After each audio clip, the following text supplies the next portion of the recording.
Frio extremo no centro-sul do Brasil, chuvas torrenciais na China e na Alemanha, incêndios e recordes de calor no Canadá. Em poucas semanas, o mundo assistiu a eventos climáticos extremos que provocaram centenas de mortes e causaram grandes prejuízos. Não é um problema para o futuro, já está acontecendo. Nós já observamos alterações na chuva no Vale do Rio São Francisco, no Nordeste brasileiro, na Amazônia, em praticamente todos os biomas brasileiros. Nós estamos vendo as nossas áreas urbanas sofrerem com os eventos climáticos extremos cada vez mais frequentes e intensos.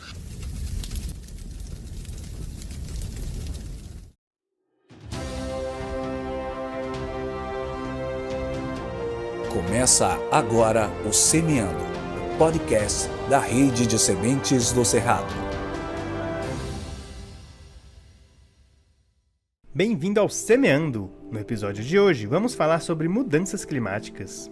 Em agosto deste ano, a ONU divulgou um estudo produzido pelo Painel Intergovernamental de Mudanças Climáticas, o IPCC, que traz uma visão clara do atual estado das mudanças climáticas no planeta. Centenas de cientistas trabalharam na elaboração do documento que traz dados que comprovam o aumento da temperatura do planeta nos últimos anos.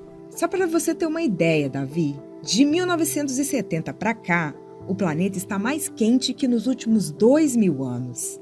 Este aquecimento pode resultar em efeitos catastróficos para a humanidade. Pois é, Maria, o assunto é tão importante que representantes de mais de 200 países se reuniram na Escócia para participar da Conferência sobre Mudanças Climáticas, a COP26.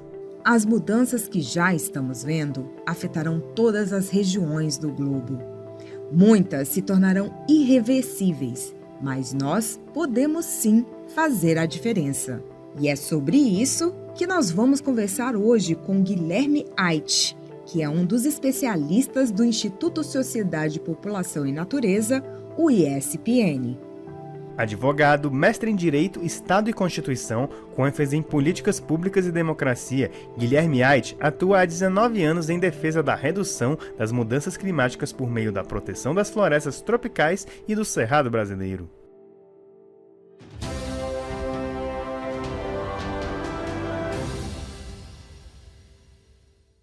Seja muito bem-vindo, Guilherme, ao nosso podcast Semeando. Guilherme, a gente abriu o episódio de hoje com algumas notícias referentes às mudanças climáticas. Recentemente viralizaram na internet algumas imagens incomuns, como a tempestade de poeira que aconteceu em São Paulo, o tornado que atingiu Porto Velho.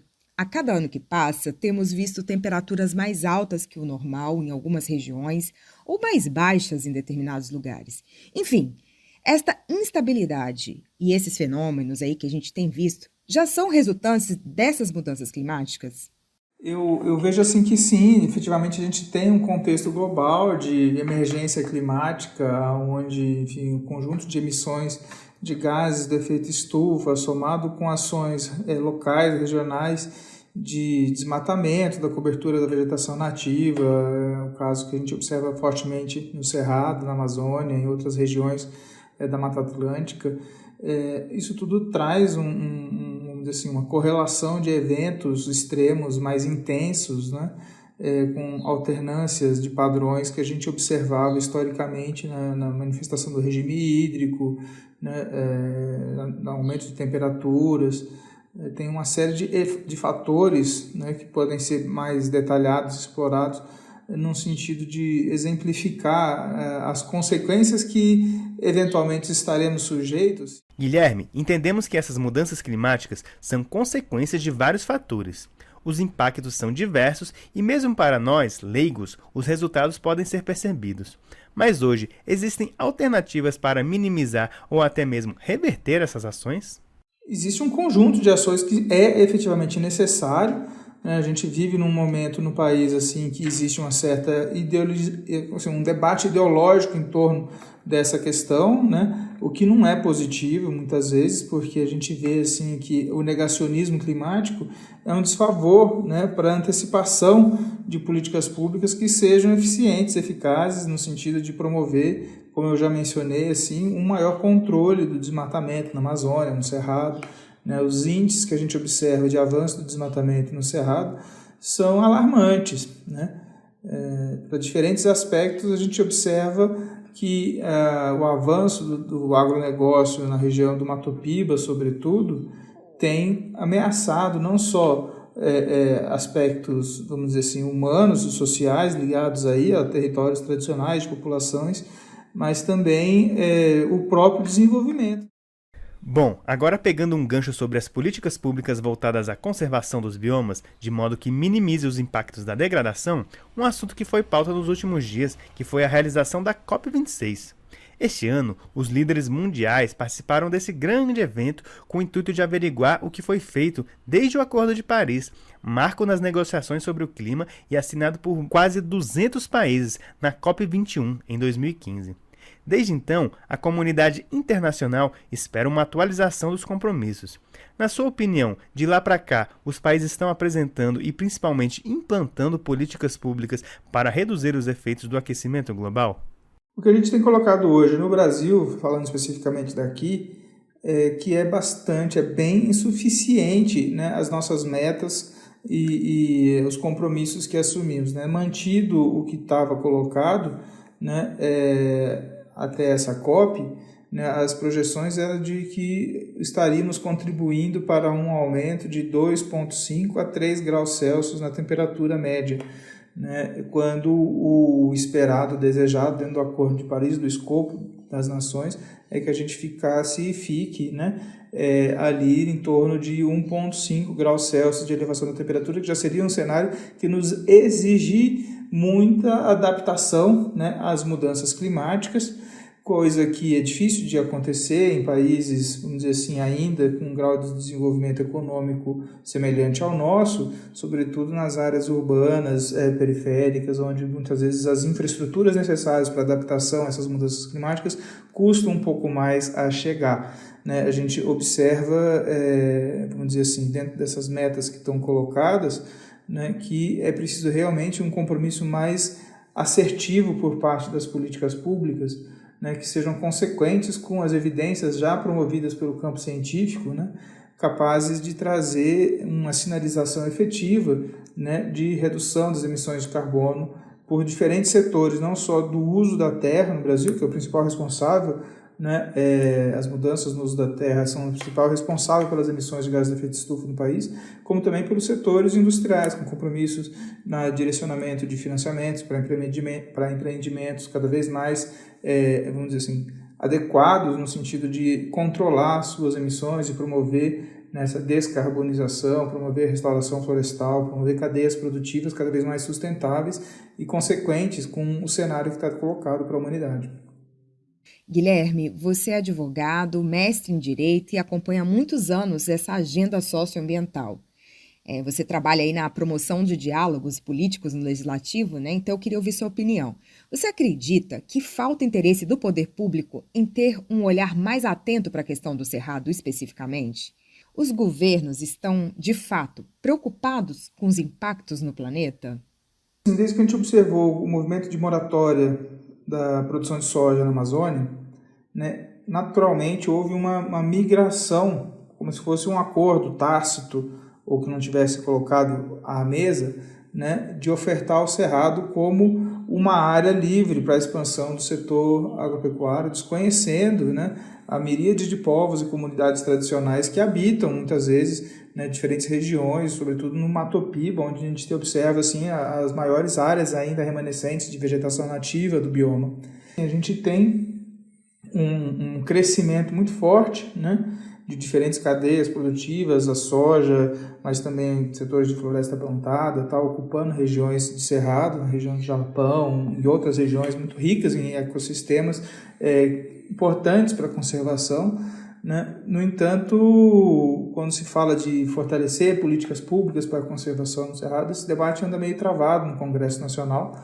Né? A gente sabe que é importante promover, né, vamos dizer assim, uma concertação de posições e buscar convergências, né, que permitam, né, cada vez mais assim, a gente conciliar, né, desenvolvimento econômico, humano, social, no sentido, mas também com conservação ambiental, né, e vimos buscando esse tipo de diálogo com diferentes parlamentares lá dentro.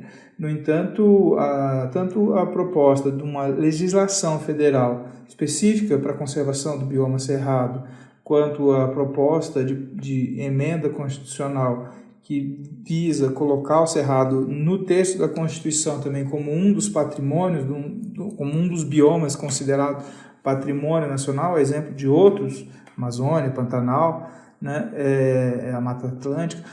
O Pantanal também busca, né, uma lei específica de conservação para o bioma. Então tem um conjunto de atores, né, representado no Congresso Nacional pela bancada ruralista, que vem se opondo fortemente, não aceita, né, uma mínima sinalização de que é preciso priorizar a conservação de áreas no Cerrado, o aumento de áreas de proteção no Cerrado, de unidades de conservação, mas também o reconhecimento de direitos territoriais de povos indígenas, de povos e comunidades tradicionais que ocupam o bioma, né?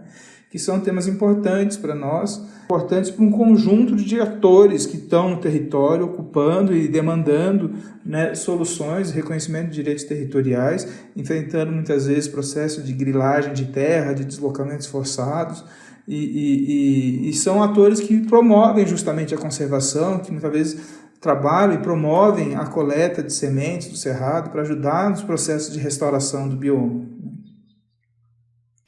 Você falou de um tema importante que é a contribuição da comunidade, né? E eu abro um parêntese aqui para falar que esse é um trabalho que a Rede de Sementes do Cerrado tem feito em parceria com a Associação Cerrado de Pé. E a gente percebe essa mudança, né? Essa mudança na visão dos próprios coletores com relação ao cerrado. E assim como você disse, esse trabalho de conscientização, esse trabalho de base comunitária, de envolver as pessoas e mudar a percepção da comunidade como um todo, é uma saída para minimizar esses impactos, né? Que são resultados da degradação do meio ambiente. De apoio a diversas iniciativas de base comunitária, né, no sentido de promover justamente, né, tecnologias sociais, alternativas, né, de uso sustentável, fomento de cadeias produtivas dos produtos da sociobiodiversidade, dos frutos do cerrado, né, com justamente essa visão, né, de que por meio do uso sustentável é possível promover a conservação e que os atores dessa conservação são justamente, né, esse conjunto de povos e comunidades tradicionais, agricultores familiares, povos indígenas, né, e a gente vê assim que com essas iniciativas de base comunitária promovendo uma economia, uma sociobioeconomia, né, uma economia dos povos e comunidades tradicionais, é possível você fomentar, né, cadeias de valor que alcancem uma escala necessária, né, para a gente ter a conservação, para promover a restauração, né, para você promover a inclusão socioprodutiva, geração de renda, né, agregação de valor na produção. É possível, né, conciliar esse esforço, né, vamos dizer assim, de redirecionamento de investimentos financeiros ou de canalização de recursos de projetos, de fundos internacionais, mas também assim de despertar no setor privado nacional. Ainda tem um espaço muito grande na leitura que a gente faz, né, para que o setor privado nacional invista cada vez mais em projetos ecossociais, né, num consenso ou numa visão, né, que compreenda uma escala de paisagem integrada entre os diferentes atores, promovendo, né, justamente paisagens produtivas ecossociais, paisagens produtivas sustentáveis, né, entendendo a importância dos agricultores familiares, das áreas conservadas dentro dos diferentes territórios, mas também dentro das propriedades privadas que podem ser, né, exploradas com uma visão mais estratégica, de longo prazo, né, que observe justamente essas implicações assim, do uso sustentável, da garantia, né, dos serviços ecossistêmicos para a promoção, né, de um ambiente mais equilibrado, de uma economia mais sólida, capaz de trazer, né, esse protagonismo de povos e comunidades tradicionais, de agricultores, de coletores de semente, né, essa economia associada, né, a cada vez mais pessoas integradas nos seus territórios, ocupando os territórios com os direitos e garantias territoriais assegurados, né, promovendo uma inclusão que seja orientada por uma perspectiva de sustentabilidade. Todos os entrevistados que passaram pelo Semeando sempre deixam uma mensagem de conscientização sobre a importância de ressignificar os olhares para esse bioma tão importante que é o Cerrado brasileiro. Qual a mensagem que você deixa para os nossos ouvintes? E venho aprendendo a conhecer as belezas do Cerrado, não só as belezas assim, naturais do Cerrado, que são muitas e são diversas, biodiversas, diferentes fitofisionomias, né, ecossistemas específicos, tem, enfim, uma riqueza de biodiversidade muito grande, é a savana mais biodiversa do mundo, né?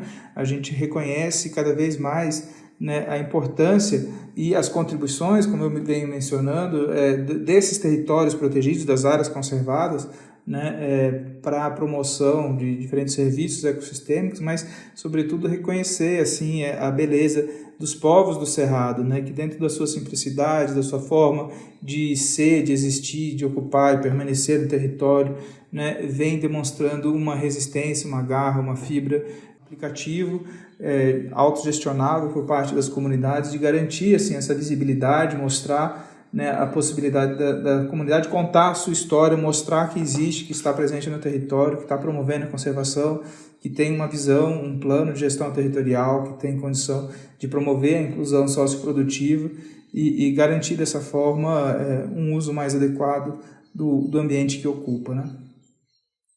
Nosso programa está chegando ao fim e a gente deixa esse espaço em aberto, Guilherme, para você fazer as suas considerações finais. Grato pelo convite, pela oportunidade, é uma riqueza poder compartilhar um pouco do que a gente está aprendendo aqui com relação ao Cerrado, a importância desse trabalho de conservação do bioma que vocês realizam, de promoção cada vez mais forte dessas coletivos e redes de sementes, é essencial para a gente conseguir promover assim, uma restauração ecológica adequada e consequente com as características do nosso bioma, do bioma cerrado. Eu falo nosso porque eu também já me considero um serratense. Agradecemos a sua participação, Guilherme. Bom, já que o tema deste episódio são mudanças climáticas, a gente aproveita a oportunidade para comentar sobre a campanha internacional No Vaccine for Climate Change, que traduzido para o português significa Não há vacina para a mudança do clima. Lançada pela RPMM Global em parceria com a Rede de Sementes do Cerrado, essa campanha visa alertar sobre as necessidades de cuidar do clima e do planeta. Saiba mais sobre essa iniciativa no site rsc.org.br. O nosso programa de hoje termina aqui. Agradecemos aos ouvintes e esperamos vocês no próximo Semeando.